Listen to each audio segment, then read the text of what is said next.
Hi, my name is Morgan and I'm the sourdough ambassador, and today I'm going to show you a really lovely product here.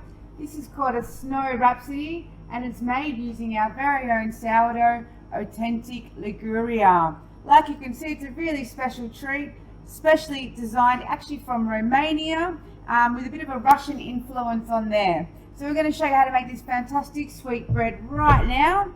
The first thing you are going to need is you're going to need some nice wheat flour. I have some wheat flour here, 1 kilo. I have some salt, around 18 grams, so 1.8%. I also have some sugar. The sugar is approximately around 8% sugar, so 80 grams. Then, of course, we are using the authentic Liguria. Like I said before, authentic Liguria has some fantastic sourdough from the north of Italy, which is very famous for its sweet panettone, for example, sweetbreads. You dose it at 4%. It has leavening power in there and it gives you that really nice texture inside.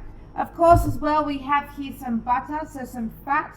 I approximately use around 10 to 15%, so 100 to 150 grams. We also have some eggs in this recipe.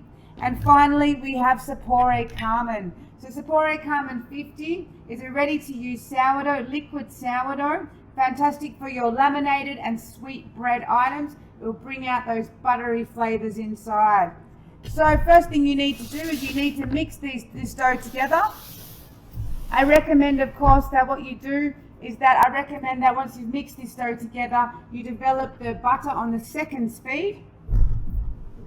That way you don't coat the gluten strands and you actually allow for a much nicer dough. Once the dough is finished, you put it into a bowl like so. And what I recommend you do is I recommend you rest this dough for approximately around half an hour on the bench. Once it's rested, what we're going to do is we're going to divide it into 100 gram pieces. So we divide like so into 100 gram pieces, and you need 3 for every 1 bread. Okay, so we have 1, 2 and 3, and then the same again, 1, 2 and 3. If you have leftover, you can use this in another dough if you like. So we're going to have these ones here. Once you've got them, you need to make them round. So round them, put them on the bench, and then you need to rest them again. So you need to rest for another approximately 10 minutes on the bench. Once they're rested, what you are going to need next is you're going to need to flatten them out. I have some here that I've already prepared earlier. So you need to round them out until you have some really nice round shaped dough, approximately around 3 millimeters. Okay, so you can use a rolling pin. We're just going to roll it out so you have a nice circle. And what I recommend is you actually make this dough on a tray.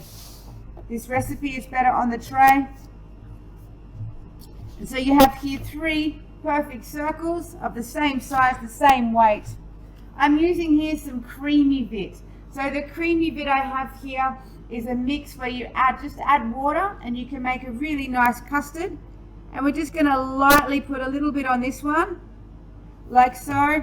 Then we're going to put the lid, the first layer down, and just push it down a little bit with your hands. Then the next one, same again. And then you're going to just put this one on top and layer again with your hands, making sure that all the edges are even. You can push down a little bit with your hands. Now the magic happens. Are you ready for it?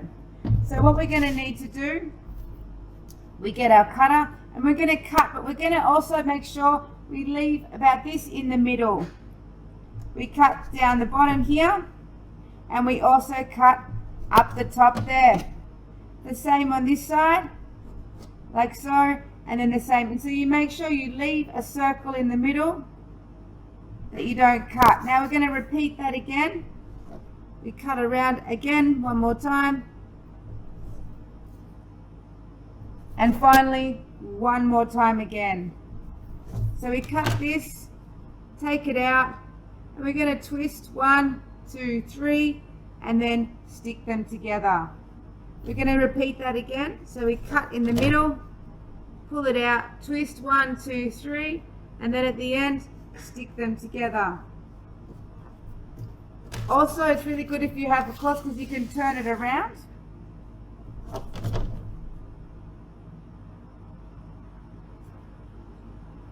Like so.